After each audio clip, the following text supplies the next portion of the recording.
నమస్తే, welcome to Aadya TV. నేను మీ స్వర్ణ. ప్రస్తుతం మనతో పాటు ఉన్నారు సీనియర్ జర్నలిస్ట్, సినీ పరిశోధకులు ఇమ్మంది రామారావు గారు.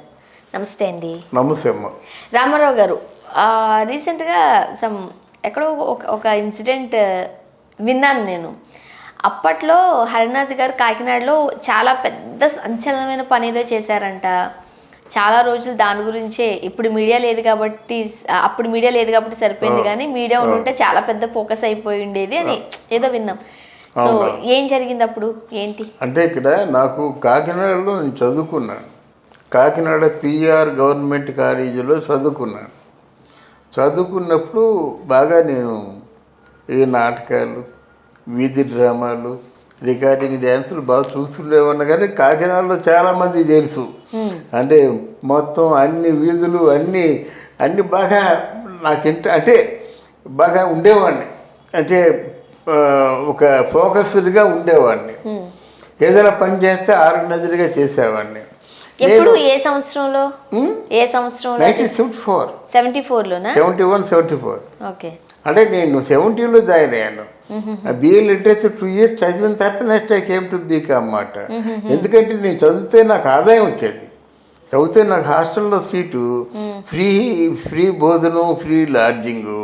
అది కాకుండా సంవత్సరానికి ఆ రోజుల్లో 1600 రూపాయలు స్కాలర్షిప్. 1600. ఆ 1600 రూపాయలు తీసుకెళ్ళి ఇంట్లో మా అమ్మకి, మా అక్కలకి అందరూ చీరలు కొని, కొత్తగా వచ్చినటువంటి ట్రాన్సిస్టర్ కొనుక్కొని, కుర్చీలు కొనుక్కొని, ఆ ట్రాన్సిస్టర్ వినడం పెద్ద గొప్ప మాట. అప్పుడు అంటే మామూలుగా అంటే చిన్న సైజు మాటకారి, రౌడీలాగా ఉండేవాడిని. రౌడీలు అంటే ఏమి లేదు, అవతల వాళ్ళు కొట్టుకోవడం, వాళ్ళ చేతి దెబ్బలు తినడం, ఇదే అంతే. మనకి కాకినాడ అంటే అన్నీ ఉన్నాయి కదా. ఒకసారి బుడంపేటలో పెద్ద గొడవ. బుడంపేట తెలుసు కదా, అక్కడ పెద్ద వ్యభిచారులు, అది వీధి ఉంటుంది బుడంపేట. ఎప్పుడైనా సరే బుడంపేట కానీ రంగయ్య నాయుడు స్ట్రీట్ కానీ వెళ్ళినప్పుడు మాకు అట్నే తిరిగి వచ్చేవాళ్ళం కాదు. అక్కడ రంగయ్య నాయుడు స్ట్రీట్లో దెబ్బలు వస్తే అక్కడ రైలు పట్టాలు ఉండికి వెళ్ళిపోయేవాళ్ళం అన్నమాట, కొట్టుకోవడమే. అలా ఉంటుంది. అంటే కాకినాడ సరికి జ్ఞాపకాలన్నీ వస్తున్నాయి నాకు. ఇటీవల కాలంలో నాకు మా ముద్దా సురేష్ అని జగన్నాథపురంలో ఉన్నాడు. ఆయన మా అనుభవాలు ఇవన్నీ చెప్తే బాగుంటుంది. ఇవాళ కాకినాడకి సంబంధించినటువంటి ప్రశ్నలు చెప్తే, మన కాకినాడలో చాలామంది మన ఇంటర్వ్యూస్ అవన్నీ చూస్తున్నారు, బాగుంటుందని చెప్పారు. అందువల్ల ఇప్పుడు మీరు అడిగిన ప్రశ్నకు నాకు తెలిసినంతవరకు సమాధానం చెప్తాను అన్నమాట. కాకినాడలో స్టూడెంట్స్ అంటే ఒక పొగరు. ఎందుకంటే మామూలుగా ఉండరు. పిఆర్ గవర్నమెంట్ కాలేజీ కదా, చాలా అప్పటికంటే హాఫ్ నిక్కర్లు వదిలేసి ఫుల్ ప్యాంట్ వేసుకునే రోజులు అన్నమాట. ఒక పొగరు.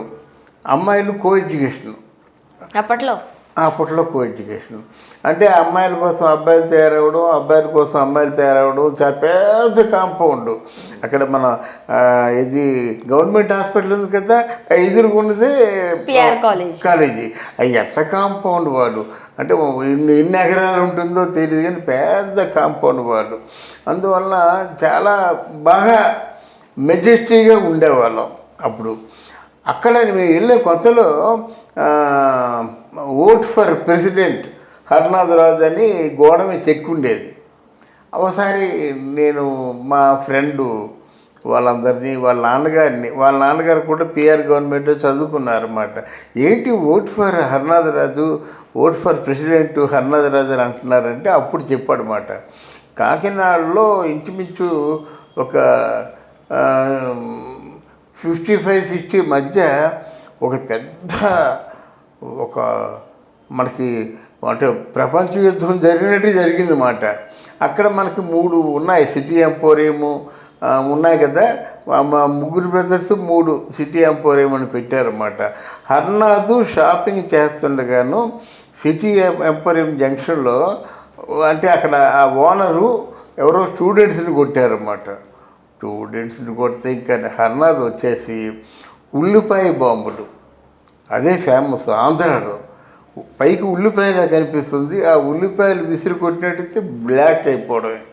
ఆ ఉల్లిపాయ బాంబు మొట్టమొదటిసారిగా ప్రవేశపెట్టింది కాకినాడలో హర్నాథ్. అది దాంతో మొత్తం 3 సిటీ ఎంపోరియంలు కూడా ధ్వంసం అయిపోయాయన్నమాట. ఆ రోజుల్లో లక్షల నష్టం. ఆ రోజుల్లో పేపర్లో వచ్చాయి. హర్నాథ్ అంటే అంత లీడర్ అన్నమాట. ఆయన పట్టుకొని ఎలా చూశారంటే అది ధ్వంసం అయిపోవడమే, నేలమట్టం అయిపోవాలన్నమాట. అంత పెద్ద ఆయనకి ఫాలోయింగ్ ఉండేదన్నమాట. అట్లాంటి వ్యక్తి మామూలుగా హైదరాబాద్ వెళ్ళినట్టు, సారీ మన చెన్నై వెళ్ళినట్టయితే చెన్నై రామినేడు గారు అని చెప్పేసి ఆయన చూశాడు. ఆయన చూసి సరే నువ్వు సినిమా ఇండస్ట్రీలో బాగుంటావయ్యా, వస్తావా అని ఎక్కడ అడిగాడు? వాణిమహల్లో మిరపకాయ బజ్జీలు తింటుండగా అడిగాడు. ఇది ఇంతకుముందు ఎప్పుడో చెప్తుంటే హర్నాథ్ కొడుకు నాకు శ్రీనివాసరాజు ఫోన్ చేసి నాకు మళ్ళీ కళ్ళము నీళ్ళు వచ్చాయని చెప్పాడు. బహుశా ఇప్పుడు కూడా వింటే హర్నాథ్ కొడుకు శ్రీనివాసరాజు. ఆ శ్రీనివాసరాజుని నేను ఆర్టిస్ట్గా ఎంకరేజ్ చేద్దాం అనుకున్నాను. ఇది హర్నాథ్తో నాకున్న అనుబంధం.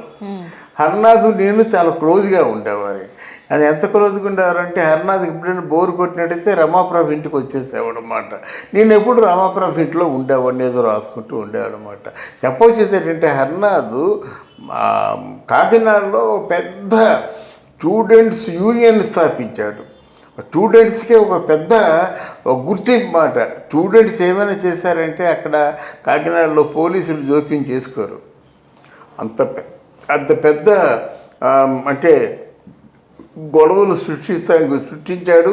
ఇప్పుడు కూడా అంటే ఏంటి, గొడవలు సృష్టించి 75 సంవత్సరాలు అయినప్పుడు కూడా మనం వెళ్ళినప్పుడు అదే మాట్లాడుకున్నా. హర్నాథ్ గురించి ప్రస్తావన వచ్చినప్పుడు ఆయన పెద్ద ఏరా ఉల్లిపాయ బాంబులు అవన్నీ మర్చిపోలేకపోతున్నారా బాబు, మళ్ళీ హర్నాథ్లాగా ఫైట్ చేసే మగాడే లేడరా అనేవాళ్ళు నాకు తగిలారన్నమాట. 75 సంవత్సరాల ముందు హర్నాథ్ అంత సంచలనం సృష్టించాడు కాకినాడలో. సిటీ ఎంపోరియం 3 ఎంపోరియంలు ధ్వంసం అయిపోయాయి. అసలు స్టూడెంట్స్ యూనియన్ లీడర్ అంటే ఒక మంచి పేరు తెచ్చాడు, గుర్తింపు తెచ్చాడు. తర్వాత ఐడియల్ కాలేజీ లాకుల దగ్గర ఎవరు దురాని అని ఉన్నాడు అన్నమాట. ఆయన మాట్లాడితే కత్తి తీసేవాడు. అలా బాగుండేది. కత్తి తీసి అలా చీరుకుంటూ వెళ్ళిపోవడమే.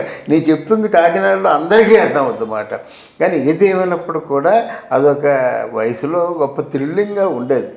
అది హర్నాథ్ సృష్టించినటువంటి పెద్ద చరిత్ర ఏంటంటే సిటీ ఎంపోరియం ఉల్లిపాయ బాంబులు. సిటీ ఎంపోరియం ఉల్లిపాయ బాంబు. ఎక్కడ అసలు కాకినాడేనా హర్నాథ్ గారిది? కాకినాడ మా పిఠాపురం. ఓహో. మంచి ఆర్టిస్ట్ గారు, కొంచెం ఆయనకి ఫిజికల్గా ఆయన అంత బాగా లేకపోవడంతో ఆయనకి ఒక్క కోడినాగులో యాక్ట్ చేశాడు చంద్రకళ భర్తగా ఫ్లాష్ బ్యాక్లో. అంతే, మరి మిగతా వాటిలో. ఎవరు? హర్నాథ్ గారి సుబ్బరాజు. అదే హర్నాథ్ గారి తమ్ముడా? తమ్ముడు. అంటే స్టేజ్ మీద మాత్రం తిరగలేదు. స్టేజ్ మీద మాత్రం ఎక్కడ ఏ పరిషత్తుకి వెళ్ళినప్పుడు కూడా ఆయన ప్రైజులు వచ్చేయాలి. ఆల్ ఇండియా తిరిగేసాడు. అసలు ఆర్టిస్ట్ అంటే కాకినాడే. అక్కడికి వెళ్ళినా, ఢిల్లీ వెళ్ళినా కాకినాడే.